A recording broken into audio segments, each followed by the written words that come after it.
আইএচআইপি portal থেকে কী করে প্রত্যেক দিনের সাবসেন্টার কে এন্ট্রি করলো বা করলো না, কোন হসপিটাল এন্ট্রি করলো বা করলো না, কী করে ট্রেসিং করা যায় সেটা দেখার জন্য দেখুন প্রথমেই আমার ফোনের গুগলে গিয়ে গুগল ক্রোম খুললাম, দিয়ে আমি সেভ করব আইএচআইপি লগ ইন দেওয়ার পরে আমার আইএচআইপির যে পাসওয়ার্ডটা আছে, ডিস্ট্রিক্ট ভিউ পাসওয়ার্ড আপনাদেরকে দেওয়া আছে, সেই পাসওয়ার্ড দিয়ে প্রত্যেকে লগ ইন করুন।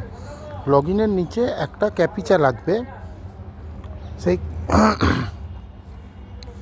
এখানে দিলাম 2559 যেটা শো করছে স্ক্রিনে। সাইন ইন হলো, অ্যাকসেপ্ট করলাম। এবার অ্যাকসেপ্ট করার পরে দেখুন রিপোর্ট সেকশানে যাব, এখানে কনসোলিয়েটেড রিপোর্টিং স্ট্যাটাস এখানে যাব। এখানে আমি সেট করতে পারবো ডেলি, উইকলি, মান্থলি না ইয়ারলি। আর এখানে ফর্মটা দেখুন এস ফর্ম, এল ফর্ম, পি ফর্ম। এস ফর্মের জন্য আমি এস ফর্ম সিলেক্ট করলাম। যে কোনো ডেট থেকে যে কোনো ডেট দেখা যাবে, মান্থলি, ইয়ারলি, উইকলি। আমি এখানে আজকের ডেটটা দেখি, আজকে 10th মার্চ কতগুলো সেন্টার আমার পারফর্ম করেছে এখনও পর্যন্ত। ডেটটা সিলেক্ট করলাম 10th মার্চ, রেঞ্জে গিয়ে এবার সার্চ দিলাম। সার্চ অপশানে যাওয়ার পর দেখুন এই বোতামটা, মানে এই পেজটা খুলে গেল। এই পেজের মধ্যে আপনি ডিটেলসে দেখতে পাবেন কোন কোন ব্লকের কতগুলো করে সাবসেন্টার এখনও রিপোর্ট করেছে এবং কারা করেনি।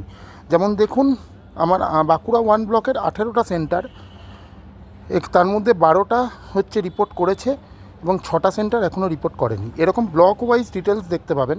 যেমন দেখুন বাঁকুড়া 2 ব্লকে 24টা সেন্টারের মধ্যে 8টা সেন্টার রিপোর্ট করেছে, 16টা সেন্টার রিপোর্ট করেনি। এবার কোন 6টা সেন্টার রিপোর্ট করেনি বাঁকুড়া 1 ব্লকের, সেটা দেখার জন্য আপনি যেটা করবেন 6-এ ক্লিক করবেন। ক্লিক করার পরে এই পেজটা খুলে গেল। এই এক্সপোর্ট এক্সেলে যাবেন, অল কলাম ডেটায় নামাবেন, আপনার কাছে এক্সেল ফাইলটা খুলে যাচ্ছে। ডাউনলোড হলো, ডাউনলোড হওয়ার পর এক্সেল ফাইলটা ওপেন করবেন।